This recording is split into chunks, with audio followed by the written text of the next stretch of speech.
Hi everyone, welcome to Miner Grinder. I'm your host delonewolf, and while I'm in Warp to a Belt, let me apologize for last weekend, but I got some food poisoning or something. I was really bad Saturday night, and it really took me the whole of Sunday of just resting and not eating anything to get past that. But I'm better now, so here we are with some Miner Grinder. To start off the week, in this episode I'm going to talk about obviously the keynotes during FanFest for EVE and the CCP keynotes, and then a small idea that I have for the EVE duels. I'd like to get your opinion on this. Let's first start out by looking for a few decent asteroids to mine.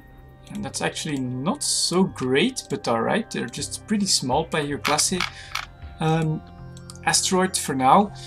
But before I start on that, a quick thank you to Kate102 who gave out some blueprint copies because it was his 5th birthday in EVE Online. Congratulations, by the way. And he gave me a Cyclone blueprint and a Retriever blueprint.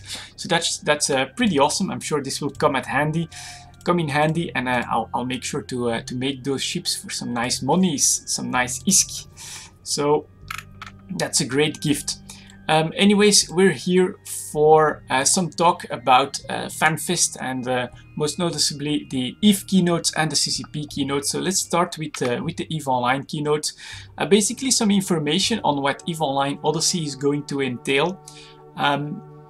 Pretty interesting to me, the entirely new exploration mechanics. First of all, how the new discovery scanner is going to work. I loved that. Absolutely amazing. So basically what happens is once you undock, your ship will automatically, let's see, it's right here, my retriever, you'll have like a scanning pane that will go in front of your screen, and then it will show all the sites in space as they are. With different color schemes, I'm assuming, at least that's what I remember seeing there. So like yellow ones and green ones, which you could warp to straight away. Basically it would be the same if you would go to your directional scanner. Let's see if I can show that for a moment. But I do need to go for something like all on a directional scanner. You can find some small sites that don't actually require, it's not even in the directional scanner, so I'll need to do it in the system scanner, maybe like that. So right now you can find all those sites, but it's really just a list either in your overview or in your scanner. Well, there's no results here, so it might just be the wrong place or something. But this change with how the new discovery scanner is going to work seems pretty awesome. So when you undock, you get this scanning part, and then all the way in space all around you, you'll be able to see all the sites that are available in that system, which to me sounds really awesome. Instead of just having to look through one list, you'll just be able to see right there in space. Let me go to the ore hold. What's available for you to find, or to simply go to and do a few combat sites or a few mining sites, stuff like that. So I absolutely love that idea. It definitely makes the systems feel a lot less empty than what they feel like at the moment. So I love that. The idea of some non-combat sites, which to me it seemed like some derelict ships from the very early colonization of New Eden in there. What we saw in the footage, that seemed pretty cool. The idea of having to do this with a small team, I can understand how this could be a bit frustrating to some people that are used to doing exploration completely as a solo activity. Right now all exploration is basically a competition. First one to get that Serpentis V outpost rushes for that battleship in hopes of getting the faction loot. With this it could become a bit more of a team, a small group gang activity, which is perfect for us. Actually, it's something we really look forward to, is those sites, to do them with 2 or 3 guys from our corps, try and get as much loot out of that as possible, and see if you can make a living like that. It fits perfectly in our plan to be a bit more nomadic and exploration based for our corporation. Yeah, the new animation when you go through a gate, absolutely awesome. Part of the fight against loading bars, that was really cool. I love that. Looking forward to experiencing that myself a few times once I log in and Odyssey is being launched. Sounds awesome. And finally, I guess what really struck me is, of course, the rebalancing of resources. What I know from the dev blog, I think I'll cover that more in detail on a separate video. But it's going to be a pretty big nerf to high-sec mining because basically some low-sec and null-sec ores will receive huge amounts of tritanium, pyrite and mexalon, which is basically what you get right here in high-sec mostly, just so they become worth a lot more than what they are now. And yeah, the efficiency of null-sec and low-sec mining will be quite a lot higher than what you get in high-sec. You'll get a lot more supply of the ABC ores, I think they're called. So just let's see, Veldspar, Plagioclase, Scordite, you know, there will be much more supplies of the minerals from those, and that will take a big hit. I do expect the prices to drop quite seriously until the expansion hit, and I can understand how high-sec miners are not all too happy with that. But on my personal opinion, mining is a self-regulatory market. You know, if it becomes unprofitable to really mine, to put the time into high-sec mining, you are going to see a drop in supply from those high-sec minerals as well. Thus, back an increase in price. Maybe it could be a bit more of a local market thing, where high-sec becomes a bit more of a local market compared to what it is now. Right now, high-sec basically asteroids are depleted. High-sec currently basically supplies both high-sec, low-sec and null-sec of these very cheap minerals. And with this change, of course, you could see more of a local supply in null-sec, a local supply in low-sec, and of course high-sec could evolve into a bit more of its own market with its own price. And I do expect, of course, prices will drop, but I keep in mind that this is a self-regulatory process. You know, if it becomes worth less to mine, you'll have less competition, and the guys that can stick in there, in the end, all activities time-wise will balance out a bit. Time and effort-wise will balance out a bit, simply because of supply and demand in the market. So on the other aspects of the redistribution of resources, yeah, in null-sec some serious changes to the moon minerals and stuff like that, which will hopefully shake things up there a little bit for warfare. And if I'm not mistaken, there is going to be some nerfing to the current best paying high-sec exploration sites as well, which stuff like the Serpentify outpost can sometimes yield you basically a Plex 500 million, something like that when you're lucky. I do think they're talking about nerfing that just a little bit, but that's not really a big deal for me, because basically the entire exploration mechanic is getting a serious overhaul with new sites, new mechanics, some other gameplay aspects to that. So I'm just looking forward to giving that a try once the expansion comes out. And maybe the other part of the keynote's not so much about Odyssey specifically, but it's CCP's vision to try and get a 5-year vision going in their development cycle to drive their upcoming expansions. And as far as I understand it, it's about colonizing parts of space by yourself. And one major aspect is building your own stargates. Sounds really interesting to me. Especially if those stargates will go to completely new systems, which I think is the idea behind all of this. How feasible it is, how quickly we'll see this, I don't know, but to me it sounds very interesting, and it could definitely help if the team is indeed pushing the boundaries, discovering new space and then colonizing that. If their expansions go towards developing gameplay that enables that, sounds really awesome to me, which was also a big part of the CCP keynotes on Saturday.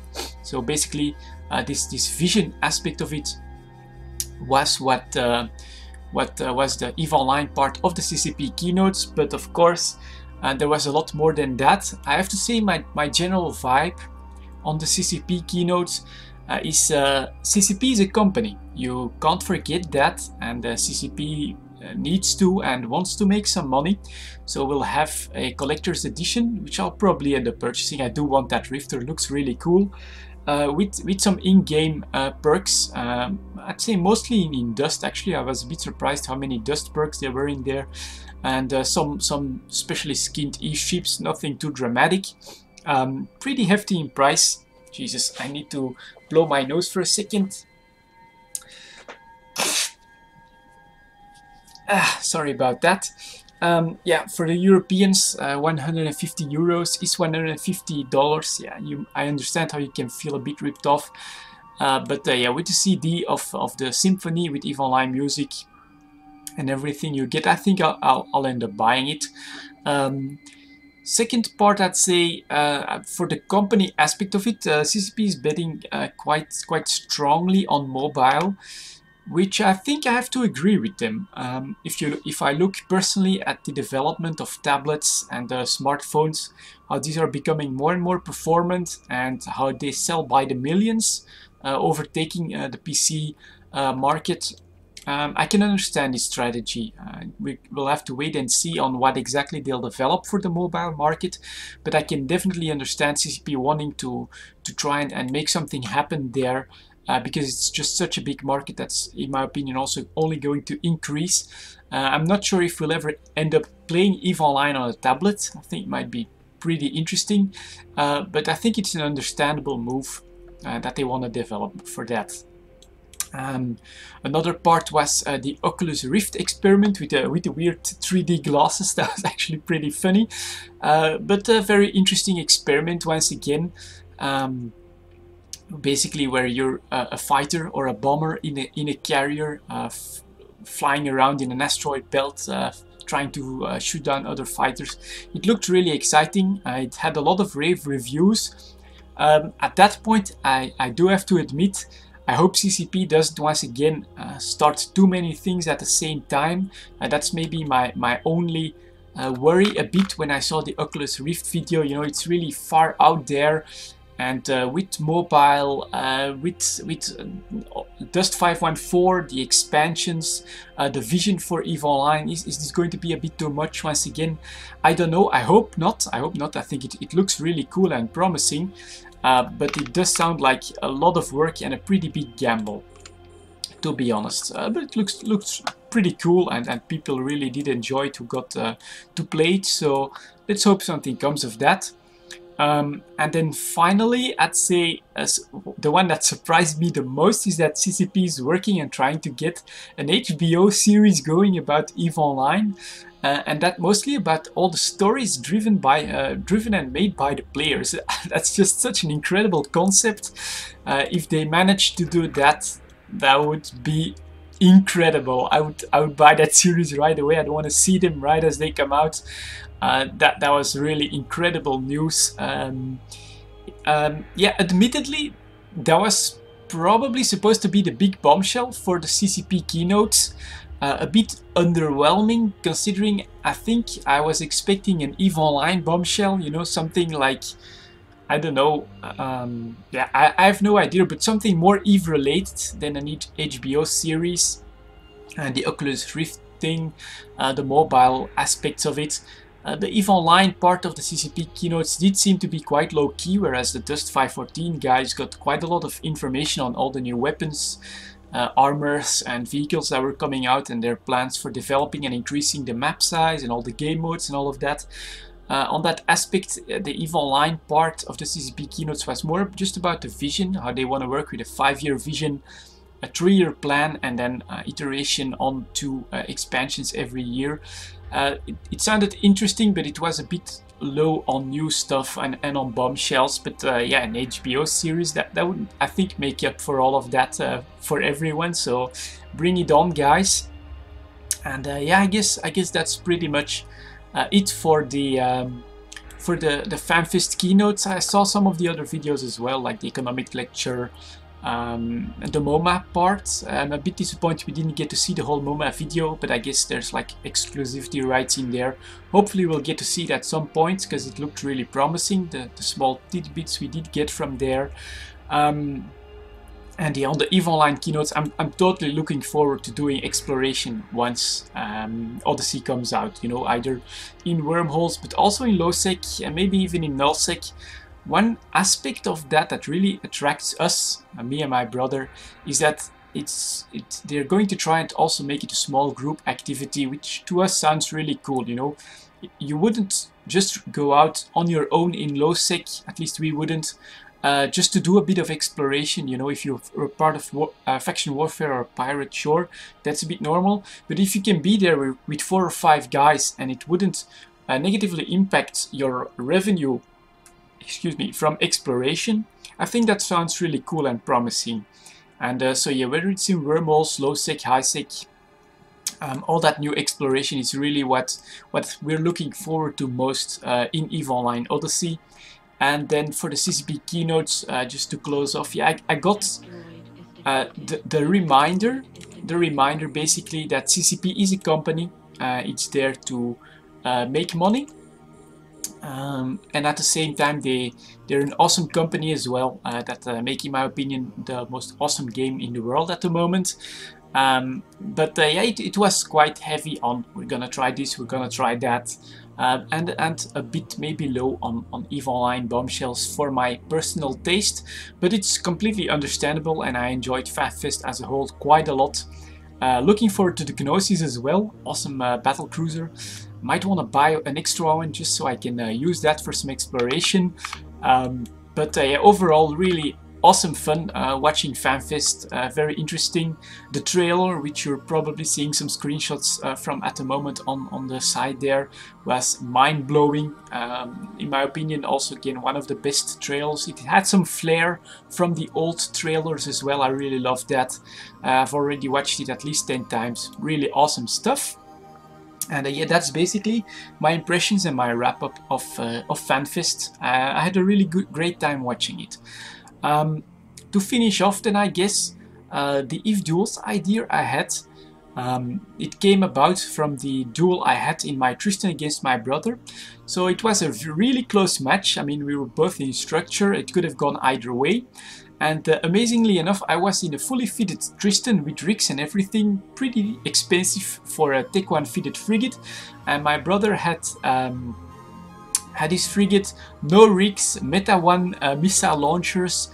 So basically, if he had just had a similar value in fit, he would have simply blown me away. Just because of how a really big tank with missiles is a really good counter against a kiting Tristan with drones. And I'm not 100% sure how all the mechanics on that work, but basically my kiting wouldn't work, and the DPS together with more tank because of the shield tank would simply eat me for breakfast. And so the idea I'm playing around with, nothing specific yet because it would be very difficult to implement, is to do duels in price brackets rather than in ship types and fitting restrictions and stuff like that. In price brackets, you know, let's say 15 million, you could go for a really well fitted frigate, maybe a destroyer, see what you can get done with 15 million. I think it's a pretty interesting concept to work with the price bracket, and I did want to get your input on that. What do you think of that idea, instead of working with frigates Tech 1 fittings, just to say do whatever the hell you want within 15 millions, 10 million, 20 million, I don't know. That can be discussed, I guess, on a duel per duel basis, but it's just an idea I'm playing around with, and let me know your feedback. And maybe a quick final update as well. I'm actually going on holiday from Saturday the 4th until Sunday the, what's that? May, so until the 12th. So it's actually a whole 9 days where I'll be in France enjoying some rest and relaxation, and won't be any videos during that period. But tomorrow is also the open beta for Neverwinter, and I am going to at least give that game a look. Free to play MMO. Not sure how much time I'll end up putting in Neverwinter, but I do want to at least give it a bit of a first look and try and do a bit of streaming just to get a feel of that game, and you can expect at least one video of that later this week. Anyways, that's it for Miner Grinder. I hope you guys liked FanFest as much as I did. It was really awesome. All the interviews with Grideris, so I forgot to mention that, Grideris from the live events, or FC, that was also in the live events as a Dust 514 caster and being interviewed. An Australian redhead, who would have thought? That was pretty cool to see as well. So I had a lot of fun watching FanFest. I hope you did as well. Hope you liked this Miner Grinder, and I'll see you all next time.